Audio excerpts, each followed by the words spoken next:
చిన్న పిల్లల విషయంలో అంటే కొంతమంది బ్యూటీ కోసము బ్యూటీ క్రీమ్స్ వాడుతూ ఉంటారు కదా! సో, అంటే వారి విషయంలో ఎలాంటి జాగ్రత్తలు తీసుకోవాలి? బిలో 10 ఇయర్స్ వరకి. సో, ఎటువంటివి వాడితే బెస్ట్? ఎటువంటివి అవాయిడ్ చేస్తే బెస్ట్?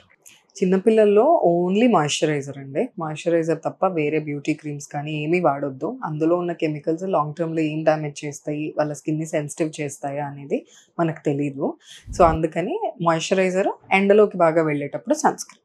ఇవి 2 తప్ప 10 ఏళ్ల తక్కువ ఉన్న పిల్లల్లో మాత్రం ఇంకేమీ వాడకూడదండి. Unless and until skin issue ఏమన్నా ఉంది, డెర్మటాలజిస్ట్ ఏదో ఆయింట్‌మెంట్ ఇచ్చారు అంటే అంతవరకే వాడుకోవాలి. బట్ ఈ రెగ్యులర్ ఫెయిర్‌నెస్ క్రీమ్స్ కానీ, బ్యూటీ క్రీమ్స్ కానీ అస్సలు చిన్న పిల్లలు కాదు, పెద్దవాళ్ళు కూడా I would avoid.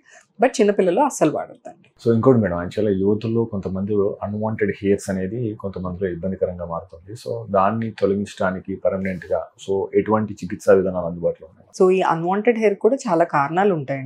PCOD most common cause. Thyroid వల్ల కూడా రావచ్చు. కొంతమందికి జెనెటిక్‌గా వాళ్ళ బాడీ తత్వం వల్ల రావచ్చు. సో, తత్వం వల్ల వచ్చిన వాళ్ళకేంటంటే మనం లేజర్ హెయిర్ రిమూవల్ ఉంటుంది. సో, ఆ లేజర్ వల్ల మనకి ఆ హెయిర్ రూట్స్ అనేవి బ్లాస్ట్ అయిపోయి ఆ నంబర్ ఆఫ్ హెయిర్స్ అనేవి తగ్గుతూ వస్తాయి. నెలకొక సెషన్ ఉంటుంది. దగ్గర దగ్గర 6-8 సెషన్‌లు చేశాక ఆ హెయిర్ అనేది 70-80% వరకు తగ్గిపోవడం జరుగుతుంది.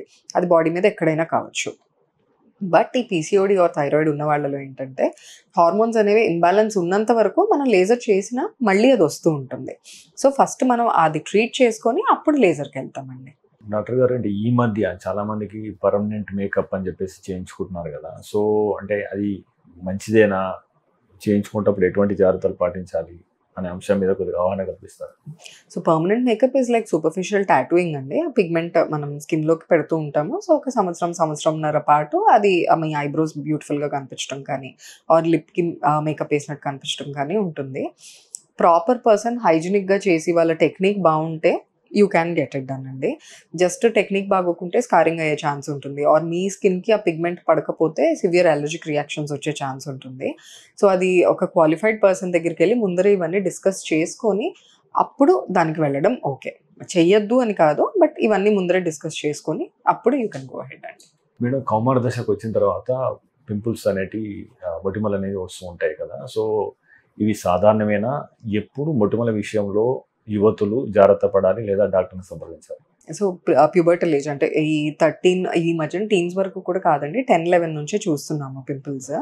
సో, అది చిన్నగా వస్తున్నాయి. మచ్చలు పడకుండా పోతున్నాయి. వాళ్ళు గిల్లట్లేదు వాటిని. అండ్ పెద్దగా పెయిన్‌ఫుల్‌గా రావట్లేదు అన్నంత వరకు ఇట్ ఈస్ నార్మల్. ఒక 2-3 సంవత్సరాలు వచ్చి పోతాయి. ఆ టైంలో కొంచెం బేసిక్ డైటరీ చేంజెస్ చేసుకొని, హెల్తీ ఫుడ్ తింటూ, ఎక్కువ వాటర్ తాగుతూ ఉంటే ఎక్కువ కాకుండా ఉంటాయి.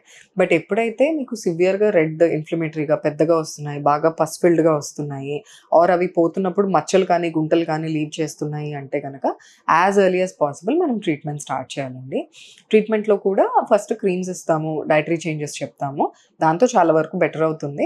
కొంతమందికి ఆ జెనెటిక్‌గా వచ్చేది చాలా సివియర్‌గా ఈవెన్ 14, 15 ఇయర్స్ కూడా సివియర్ యాక్నే వస్తుంది. అలాంటి వాళ్ళలో మనం ఓరల్ మెడికేషన్స్ ఇచ్చి దాన్ని యాజ్ ఎర్లీ యాజ్ పాసిబుల్ తగ్గిస్తే పర్మనెంట్‌గా గుంటలు పడకుండా ఉంటాయి. మీరు తీసుకునే అదే మందులు, అదే నాణ్యమైన మందులు, కానీ సగం ధరకే. అవును, మెడ్ ప్లస్ బ్రాండ్స్ పై 50-80% తగ్గింపు.